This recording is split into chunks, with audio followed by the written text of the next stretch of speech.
Hi, quick video just all about exponential growth and decay, as that's what's been set for some of the year 10s this week. First of all, this is our general formula here for growth and decay.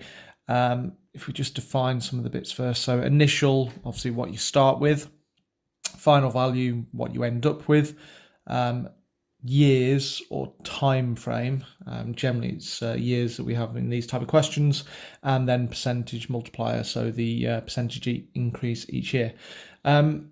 Exponential means that it's not going to go up by the same value each time. So for example, if we start with £100 and we add on 10% initially, well, the first year 100 add an extra 10%, well 10% of 100 is 10, so at the end of the first year we'd have 110. If we then kept the same growth rate of 10%, 10% now is greater, 10% was 10, 10% now is going to be 11, so we add an extra 11 on, we're now up to 121, and then onwards and onwards, so 121, add another 10% on, well 10% of 121 is 12.1, so we're going to add on 12.1 there, so 133.1, etc, etc. So that's what exponential means. It means it's getting bigger and bigger at the same percentage rate, but the actual value increases. Percentage multiplier is the important bit to understand here. So initially, we start with 100%. If we're growing something by 10%, 100 add the 10% means we've got 110% of what we started with. Now, the word percentage just means out of 100, so we can actually write this as 110 out of 100 as a fraction. Now, in a fraction, we know that that line just means divide. 110 divided by 100 gives us 1.10, or just 1.1. So that's what's meant by a percentage multiplier. We start with 100, add or subtract the percentage, whatever you're left with, turn that into a multiplier here.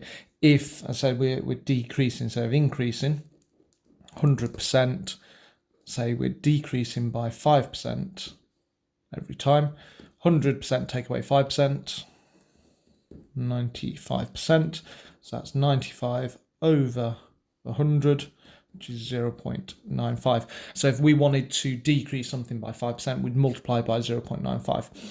So a couple of different questions that we could get to do with growth and decay. Your most basic ones is where it gives you the start value, it gives you the percentage increase or decrease, and it gives you the time frame. And you've got to try and find out the final value. Obviously, we could have any of these ones as our unknown, and we've got to kind of sometimes work backwards, etc. So initially, let's have number of birds in a forest, for example. So we're going to start with 40,000 birds. So that's going to be our initial amount. We're going to increase at a constant rate of 6% per year. And we want to know how many birds there's going to be roughly in 3 years. So we apply this to our formula. So our initial is 40,000. 6% per year. This is a bit where we want to just double check that we've got the multiplier right. So we start with 100, add on 6. So that's 106%.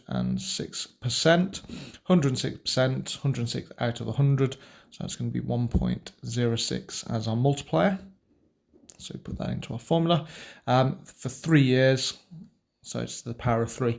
Now, we could do it the long way. The reason it's to the power of 3 there is because essentially what you're doing is 40,000 multiplied by 1.06, multiplied by 1.06, multiplied by 1.06, because every year, that would be the first year, that would be the second year, so that would give me the third year. Every year I'm multiplying by an extra 1.06. So the quick way of doing it, because we understand indices powers, is just to raise that 1.06 to the power of 3.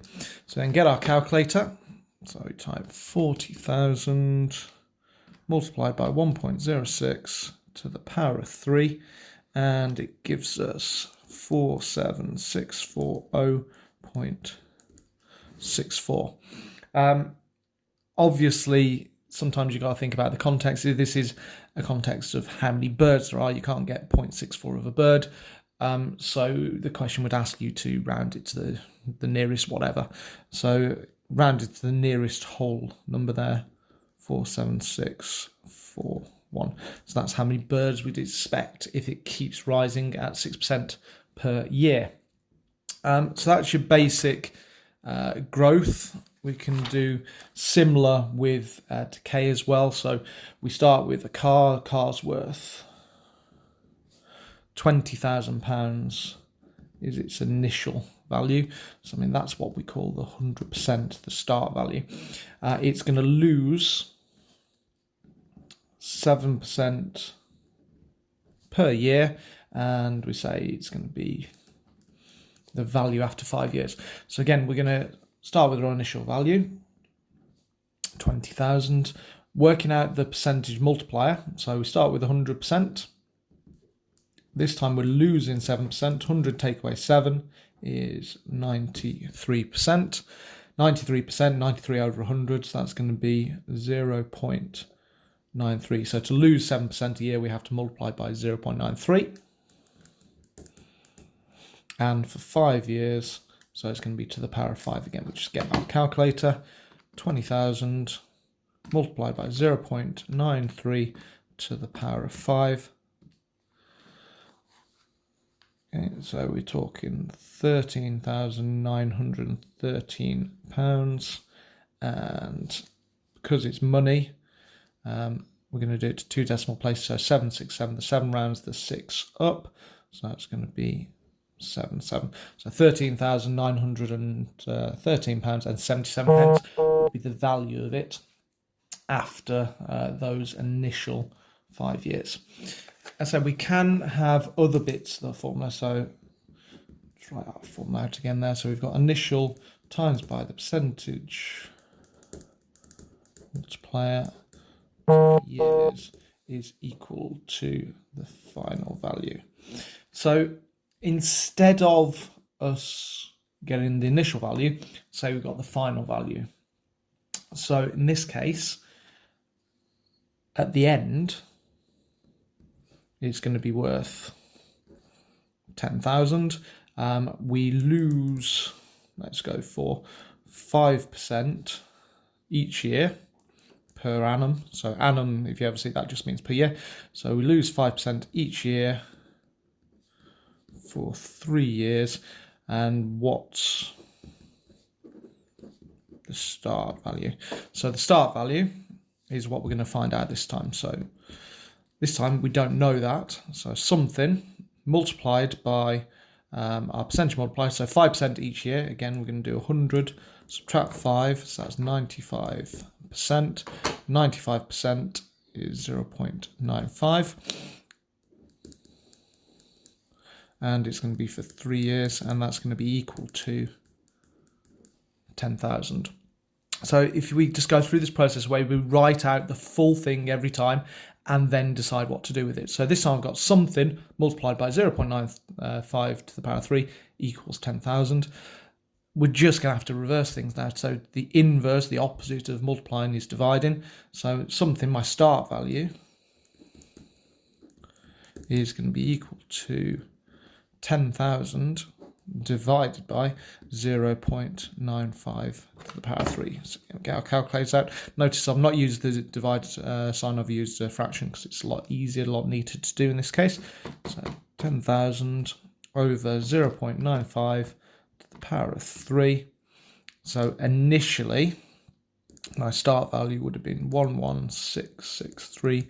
Again, we're using money, so 5, 7 rounds the 0 up, so 0.51. Okay. So that's generally how you do the back to front question, reverse question, exactly the same as when you're working out normal reverse percentages. So we're just going to divide everything by this term here, so the percentage multiplier to the number of power of number of years. We can have other bits that are missing. So say we had a start value So we're going to have, let's go for 50,000. We are going to increase by, let's go for 6% this time. And then we want to find out how many years until it's past 60,000. So in this case, we've got 50,000. Again, 6% increase, so it's 100 add 6, that's 106%. So that's going to be 1.06 as our multiplier. We don't know the number of years, but we know it's got to get to 60,000. There's a couple of different ways to do it. You can just do trial and error in this case. So 50,000 times 1.06 to the power of 1.